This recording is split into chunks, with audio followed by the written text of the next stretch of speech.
పాటించింది. ఇట్లా అనేక రకాల చర్యలు అవి తీసుకొని ఒక 6.5 లక్షల ఎకరాలకేమో నెట్ ఆయకట్టు వచ్చింది. ఇండైరెక్ట్ ఆయకట్టేమో భూగర్భ జలాలు పెంచడానికి కట్టిన చెక్ డ్యాములు, మనీ ఇరిగేషన్ బాగు చేయడం, దాని ద్వారా కూడా 1,50,000 ఎకరాలకు వచ్చింది. ఆ తదనంతరం మరి మనం ఎట్లా ముందుకోవాలా, ఏం చేద్దామని చెప్పి ఈ రంగారెడ్డి జిల్లా కూడా వాళ్ళు పాపం కృష్ణా బేసినే, ప్రతి డ్రాప్ రంగారెడ్డిలో పడే ప్రతి వర్షం చుక్క కృష్ణానదికి పోతుంది, ఇంకెక్కడికి పోదు. నల్లగొండ జిల్లాలో కురిసే ప్రతి వర్షం చుక్క కూడా కృష్ణానదికి పోతుంది. 100% ఈ 3 జిల్లాలు కూడా నల్లగొండ, రంగారెడ్డి, పాలమూరు ఇవి 100% కృష్ణ బేసిన్లో ఉన్నాయి.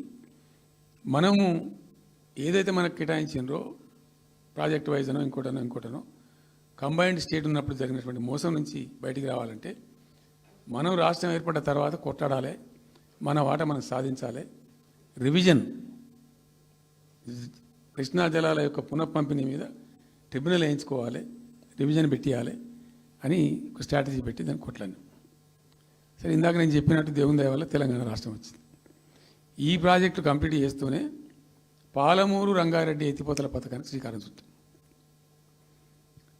యాక్చువల్ ఫ్యాక్ట్ ఏంది, పాలమూరు రంగారెడ్డికి మేము ఆ రోజు మనసులో ఇంటర్నల్గా మాట్లాడుకొని డిపార్ట్మెంట్ కావచ్చు, క్యాబినెట్ కావచ్చు, విత్ ఇన్ ద పార్టీ కావచ్చు, ఆ జిల్లాల నాయకులతో కావచ్చు, మా స్ట్రాటజీ ఏంది, పాలమూరు రంగారెడ్డి ఎత్తిపోతల పథకానికి 170 TMCలు తీసుకోవాలి.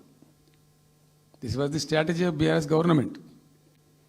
ఎట్లా, ఎక్కడి నుంచి తీసుకోవాలా, అనేక ఆంక్షలు, మాటలు బట్టి డైలాగులు, ఏపీ నుంచి వచ్చే వ్యతిరేకత, ఇవన్నీ దృష్టిలో పెట్టుకొని ఏం చేసినాం, నికరంగా లెక్కలు తెప్పించినాం. ఈ మహబూబ్ నగర్ జిల్లాలో మైనర్ ఇరిగేషన్లో పాత చెరువులు ఏవైతే బచావ్ అవుతున్నప్పుడు లెక్క పెట్టినటువంటి చెరువులు ఏవైతే ఉన్నాయో, ఉన్నాయన్నీ మాయమైనవన్నీ, వాటి సామర్థ్యం ఆ రోజు ఎంత, ఇవాళ నెట్ సామర్థ్యం ఎంత అని లెక్కలు తీసి కేంద్రానికి సమర్పించి ఒక 45 TMC రెండు దానికి కేటాయించింది. ఆ రోజు మేము ఎంత అంటే 90.81 TMC, 90.81 పాలమూరు రంగారెడ్డికి మేము కేటాయించింది ఆ రోజుకు. అయితే 170 ఎట్లా అంటే మరి మాకు ఇంకా వాటా వస్తుంది కదా, ట్రిబ్యునల్ వచ్చిన తర్వాత మాకు వాటా వస్తే దానిలో తీసుకున్న నీళ్ళని కూడా దీనికే మనం అటాచ్ చేసుకుంటామని చెప్పి 91 పాయింట్ తీసుకున్నాం. ఎట్లా తీసుకున్నాము, బచావత్ ట్రిబ్యునల్లోనే ఒక తీర్పు చాలా స్పష్టంగా ఉన్నది, డెసిషన్ అది, ట్రిబ్యునల్ యొక్క నిర్ణయం ఏంటిది, ఆంధ్ర వాళ్ళు మొదటి నుంచి కూడా మేము కొంత గోదావరి నీళ్లు కృష్ణా డెల్టాకి తెచ్చుకుంటాం, నాగార్జున ఆయకట్టుకు తెచ్చుకుంటాం, మరో దాన్ని తెచ్చుకుంటాం అనే పద్ధతులు మొదలుపెట్టి తెచ్చుకున్నారు. దాంట్లో భాగంగా 80 TMCలు వాళ్ళు తీసుకుంటున్నారు. ఇది పోలవరం కట్టి ఆ కెనాల్ అప్పుడు వైఎస్ రాజశేఖర్ తవ్విండి కదా, పట్టిసీమ లిఫ్ట్ పెట్టిండ్రు, ఇనీషియల్ లిఫ్ట్ పెట్టిన తర్వాత ఇప్పుడు కెనాల్ అయింది.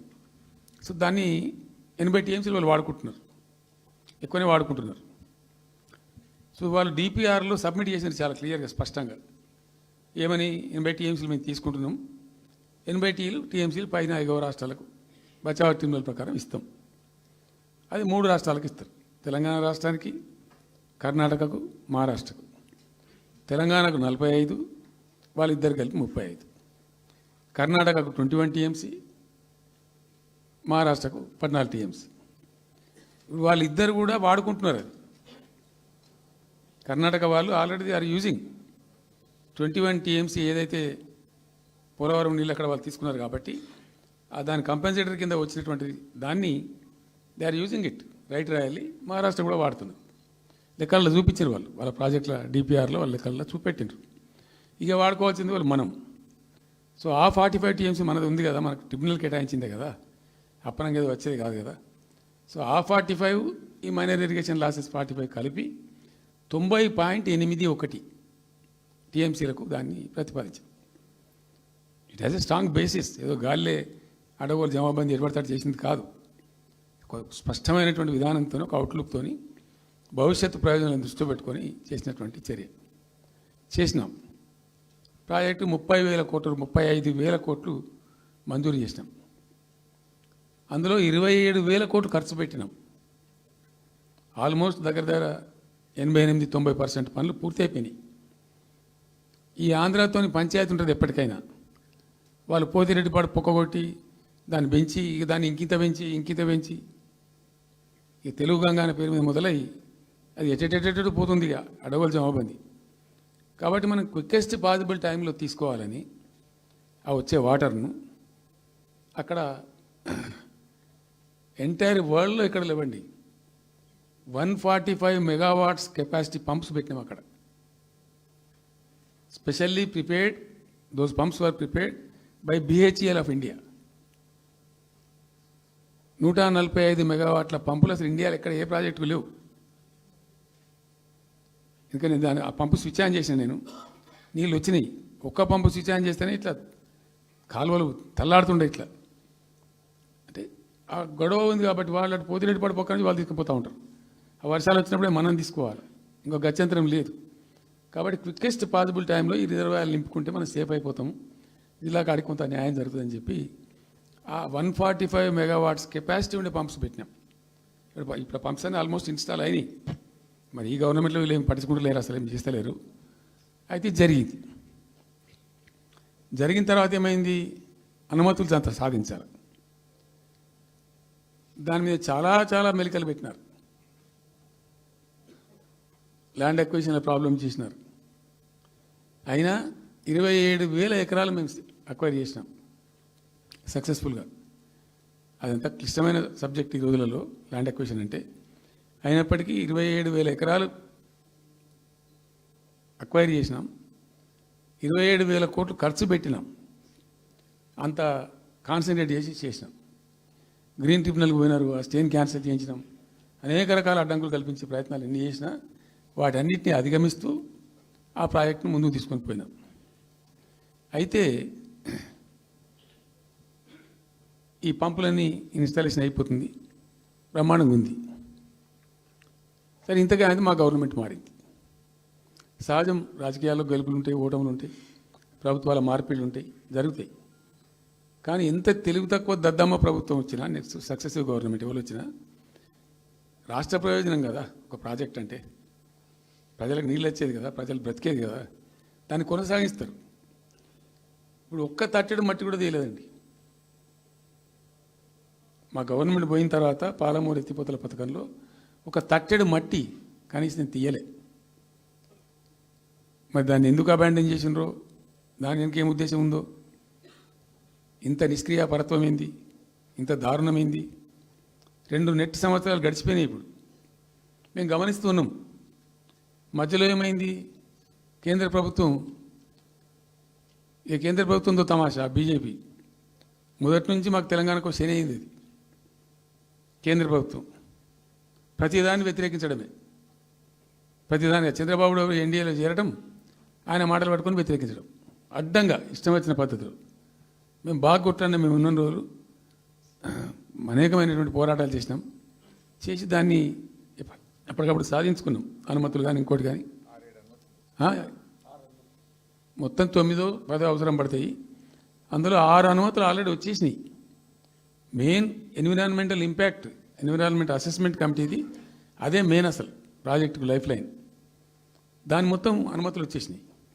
దాని తర్వాత మిగిలిన అనుమతులన్నీ లాంఛనమే, ఇచ్చేయాల్సిందే. అది ఇచ్చిందంటే అటువంటి అతి ముఖ్యమైనటువంటి అనుమతి కూడా తెచ్చినాం. అన్నీ అన్నీ వచ్చిన తర్వాత కేంద్ర ప్రభుత్వం మొన్న చంద్రబాబు నాయుడు ఎంపీలు అవసరం ఉంది కదా అక్కడ వాళ్ళకు. ఇప్పుడు ఇద్దరు ఎంపీలు అవసరం కదా, నితీష్ కుమార్, చంద్రబాబు నాయుడు. దానికోసం బీజేపీ ఎంతకైనా దిగజారుతుంది.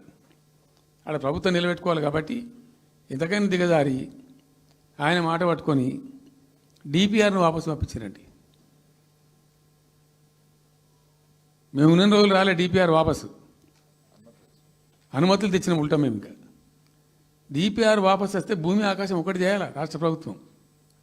ఎంత లొల్లి చేయాలా, ఎంత హడావుడి చేయాలా, ఆల్ పార్టీ డెలిగేషన్ తీసుకుపోవాలి. అవసరం వస్తే మేము వడ్లు కొనకపోతే పోయి ఢిల్లీలో ధర్నా చేసినామండి. మేము అప్పుడు మా గవర్నమెంట్ ఉన్నప్పుడు రైతులు పండించిన పంట కొనకపోతే యావత్తు ఎమ్మెల్యేలము, క్యాబినెట్ అందరం పోయి ఢిల్లీలో ధర్నా చేసి కేంద్ర ప్రభుత్వం మెడలు వంచినాం. మేము 80 లక్షల టన్నులు మనకి తీసుకుంటామనేటువంటి ఒప్పందం మీద సంతకం చేయించుకొని వచ్చినాం. వడ్లు కొనిపించినాం ఎఫ్సిఐతోని. మామూలు వడ్లు కొనకపోతేనే మేము అంత అడావుడి చేసిపోయినాము. కానీ ఒక ఇంత పెద్ద ప్రధానమైన 3 జిల్లాలకు సంబంధించిన ప్రాజెక్టు డిపిఆర్ వాపసు పంపిస్తే వీళ్ళు కుయ్యలేదు కుట్టుకోలేదు, వాళ్ళకి చెప్పని కూడా చెప్పలేదు, తెలియదు ఎవరికి బయట. జస్ట్ దేవర్ మమ్. ఇంకా బాధాకరమైన అంశం ఏంటంటే అసలు 170 టీఎంసీలకు దాదాపు మేము ఏమి చేస్తే బ్రిజేష్ ట్రిబ్యునల్ నడుస్తుంది కదా. దీనిలో ఎట్లుంటుందంటే ఇంకో విషయం అండి, దీన్ని స్పష్టంగా చెప్తున్నాను, మళ్ళీ కన్ఫ్యూజన్ వద్దు. దేశంలో ఒక కొత్త రాష్ట్రం ఏర్పడితే దానికి కొన్ని సంక్రమణలు ఉంటాయి. నీళ్ళెన్ని రావాలి, ఫలాన్ని ఇంత రావాలి, ఫలాన్ని ఇంత రావాలి అని కొన్ని సంక్రమిస్తాయి ఆటోమేటిక్గా. అది ఎస్ఆర్సీ యాక్ట్. భారతదేశంలో ఇనీషియల్గా ఉన్నాయి 14 స్టేట్సే. ఇప్పుడు జమ్మూ కాశ్మీర్ అదేదో వాళ్ళు చేసినారు, కానీ అదర్వైజ్ 15 రాష్ట్రాల తర్వాత ఏర్పడ్డాయి. వాళ్ళు దాన్ని ఇప్పుడు యూనియన్ టెరిటరీ చేసింది కదా లద్దాఖ్ను. 15 అంటే ఒరిజినల్గా ఉన్నదానికంటే ఇంకో రాష్ట్రం ఎక్కువ కలిపి కొత్త రాష్ట్రాలు వచ్చినాయి. సో వాటికి పద్ధతి ఉంది. ఏ రాష్ట్రం ఏర్పడ్డప్పుడు దానికి ఏదేమి ఇవ్వాలి, హైకోర్టు ఎట్లా, పలాంది ఎట్లా అన్నీ దానికి ఒక చట్టం ఉంది. అవన్నిటిని బుల్డోజ్ చేస్తూ ఇక్కడ ఇయ్యలే. నీళ్ళు ఎన్ని రావాలా, ఫస్ట్ ఛాయిస్ వాళ్ళకి ఇస్తారంటే ఆ రాష్ట్రాలకు ఇస్తారు. ఏ రాష్ట్రాలు అయితే విడిపోయినాయో మీరు మ్యూచువల్ అండర్స్టాండింగ్లో చేసుకోండి అని ఇస్తారు. ఇక్కడ పొసిగే కార్యక్రమం కాదు. కాబట్టి మేము ఏం చేసినామంటే 1 ఇయర్ తర్వాత 1 ఇయర్ లోపు ఒకవేళ పరిష్కారం అయితే 2 రాష్ట్రాలు చేసుకోవాలా, లేదా సెంట్రల్ గవర్నమెంటే ఆర్బిట్రేషన్ ద్వారా చెయ్యాలా కూర్చొని. చేయనప్పుడు ఏం చేయాలంటే సుప్రీంకోర్టు పోవాలి. మేము 1 ఇయర్ తర్వాత కేంద్ర ప్రభుత్వానికి అప్పీల్ చేసినాం. సెక్షన్ 3 వేయండి, మాకు కృష్ణా జలాల పునఃపంపిణీ చేయండి. చేస్తే దాని వాళ్ళు ఖాతరు చేయాలి. మేము సుప్రీంకోర్టుకు పోయినాం. సుప్రీంకోర్టు కోపానికి వచ్చింది కేంద్ర ప్రభుత్వం మీద కూడా. ఒక రాష్ట్రం అంటూ ఏర్పడ్డప్పుడు యాక్ట్ ప్రకారం, పార్లమెంట్ యాక్ట్ ప్రకారం వాళ్ళకి రావాల్సిన అన్నీ రావాలి కదా. మరి ఇది కూడా వాళ్ళకి ఏదో తేల్చండి, మీరు తెలుస్తారా లేదంటే అప్పుడు ఆ మంత్రి, ఆయన పేరు షెకావత్ ఉండే కదా, గజేంద్ర సింగ్ షెకావత్, నేను ఢిల్లీ పోయినప్పుడు నన్ను రిక్వెస్ట్ చేసిన ఆయన, భాయ్ సాబ్ మాకు కూడా ఇబ్బంది అవుతుంది, మీరు అది విత్డ్రా చేసుకోండి సుప్రీంకోర్టులో కేసు, మేము సెక్షన్ 3 చేస్తామండి. అప్పటికే 2-3 ఏళ్ళు గడిచిపోయింది, డిలే అవుతా ఉన్నది. నేను పోయినప్పుడు అడుగుతున్నా, పర్సూ చేస్తున్నా, మాట్లాడుతున్నాం, ప్రైమ్ మినిస్టర్ లెటర్స్ ఇచ్చినాం, అన్నీ చేస్తున్నాం. ఫైనల్గా సుప్రీంకోర్టు చివాట్లు పెట్టిన తర్వాత వాళ్ళు ఉండి మీకు విత్డ్రా చేసుకుంటే దయచేసి మేము సుప్రీంకోర్టు ఆర్డర్ ఇస్తుందని తెలిసిపోయింది వాళ్ళకు కూడా. ఆటోమేటిక్ ఇస్తుంది కదా కోర్టు ఆర్డర్, న్యాయప్రదంగా రావాల్సింది ఇస్తుంది. కాబట్టి ఎట్లా తప్పేటట్లేదు ఇక కోర్టు ఆర్డర్ ఎందుకని చెప్పి మీరు విత్డ్రా చేసుకోండి భాయ్ సాబ్, మేము ఇచ్చేస్తాం. మంచిగా విత్డ్రా చేసి మళ్ళీ లెటర్ పెట్టినాం. మీరు చెప్పిన ప్రకారం విత్డ్రా చేసుకున్నామండి అంటే లెటర్ పెట్టండి అంటే పెట్టినాం. అది ప్రాసెస్లో ఉంది సెక్షన్ 3 వేయడానికి. చివరికి వేసారు. ఇప్పుడు సెక్షన్ 3 వేసారు. దాని మీద బ్రిజేష్ ట్రిబ్యునల్ అపాయింట్మెంట్ కూడా అయిపోయింది. ఇప్పుడు వాదనలు జరుగుతున్నాయి, మాకేం రావాలి, మీకేం రావాలి, తెలంగాణ రాష్ట్రం, ఆంధ్ర రాష్ట్రం మాట్లాడుతూ ఉన్నారు. సో ద క్వశ్చన్ ఏంది, అక్కడ ఉంది, ఇప్పుడు తేలుతుంది. మా ఉద్దేశం ఏంది, 90 టీఎంసీలు అయితే మాకున్నాయి నికరం, మాకు ఎవరు ఇచ్చేది ఏం లేదు, ఎవరు అడుక్కునేది ఏం లేదు. అడిషనల్ ఇంకో 60-70 టీఎంసీ, ఇంకో 70-80 టీఎంసీ కావాలంటే ఎట్లా అంటే ఈ ట్రిబ్యునల్లో వచ్చేటువంటి అధిక వాటా ఏదైతే మనకు ఉంటుందో ఇందులో ఒక గుడ్స్ ఆయన ఈయన బ్రిజేష్ ట్రిబ్యునల్ ఏం చేసిండు, వచ్చిన తర్వాత ఆయన ఒకటి చేసిండు. అంతకుముందు చట్టం ఏముంటుండే, 75% డిపెండబిలిటీ మీదనే నదుల నీళ్ళు కేటాయింపు జరగాలి, 75% డిపెండబిలిటీ మీద. మనకు కృష్ణా జలాలు ఇచ్చినప్పుడు అట్లే ఇచ్చిండ్రు.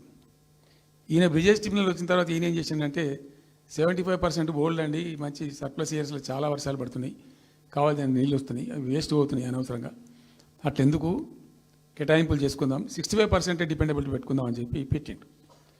దాని ద్వారా ఏమైంది, మన కృష్ణా నదిలో ఒరిజినల్గా వచ్చిన అలాట్మెంట్ 811 టీఎంసీ, 811 టీఎంసీలే బచావ్ ట్రిబ్యునల్ ప్రకారం. కానీ తదనంతరం ఈయన బ్రిజేష్ వచ్చిన తర్వాత అది ఆల్మోస్ట్ 1005కి పోయింది. ఇంకో 195 టీఎంసీ పెరిగింది, ఆ 10% యాడ్ చేసే వరకు పెరిగితే అలా మనకు కూడా ఆటోమేటిక్ వాటా వస్తుంది. ఇప్పుడు తేలుతుంది అది. సో మేము ఆశపడ్డది ఏంటంటే ఒరిజినల్గా పెట్టుకున్నటువంటి ఈ 90 టీఎంసీ అది బచావ్ ట్రిబ్యునల్ ఇచ్చిందే 45 టీఎంసీ. 45 టీఎంసీ మనం మైనర్ ఇరిగేషన్ లెక్కలు బాజాప్తా తీసి ఇచ్చినాం కాబట్టి అది యాక్సెప్ట్ చేసిన వాళ్ళు. ఈ 90 టీఎంసీ ప్లస్ ఇప్పుడు అడిషనల్ వచ్చేది కలిస్తే మనకు దాదాపు 170-160 దాకా తీసుకొని పోవచ్చు. కంఫర్టబుల్గా ఉంటాం మనం, ఇక్కడ డ్రింకింగ్ వాటర్ కానీ ఇంకోటి కానీ బాధ లేకుండా ఉంటాం, ఆ జిల్లా సుభిక్షం అవుతుంది అని ఆల్రెడీ పాలమూరు జిల్లాలో తెచ్చుకున్నటువంటి 6.5 లక్షల ఎకరాల ఆయకట్టు ప్లస్ దీనిలో ఒక 7 లక్షలు వస్తుంది పాలమూరుకు, అంటే 13.5 lakhs పోతుంది. పాలమూరు జిల్లా కాడికి వస్తే నియోజకవర్గానికి 1,00,000 ఎకరాలు వారాలి. అంత కృషించి అంత కునారిల్లి 60 ఏండ్లు ఏడిసి గోసపడ్డ పాలమూరుకు ఒక పెద్ద రిలీఫ్ వస్తుంది. దీంతో మొత్తం జిల్లా టాప్ టు బాటం అంతా కూడా ఒక అద్భుతమైనది ఉంటుంది. గ్రావిటీ వారేకాడికి గ్రావిటీ వారుతుంది, లిఫ్ట్ వారుతుంది, చాలా అద్భుతంగా ఉంటుంది అని చెప్పేసి. తర్వాత వర్షపాతం నీళ్ళు కూడా చాలా వరకు ఈ చెక్ డ్యామ్లలో దానిలో అడ్డుకుంటాం కాబట్టి గ్రౌండ్ వాటర్ కూడా బాగా పెరుగుతుంది. ఎట్లా ఫ్రీ పవర్ ఇస్తున్నాం కాబట్టి దాని ద్వారా కూడా లాభాలు జరుగుతాయని చెప్పి అసెస్మెంట్ చేసి ఇచ్చినాం.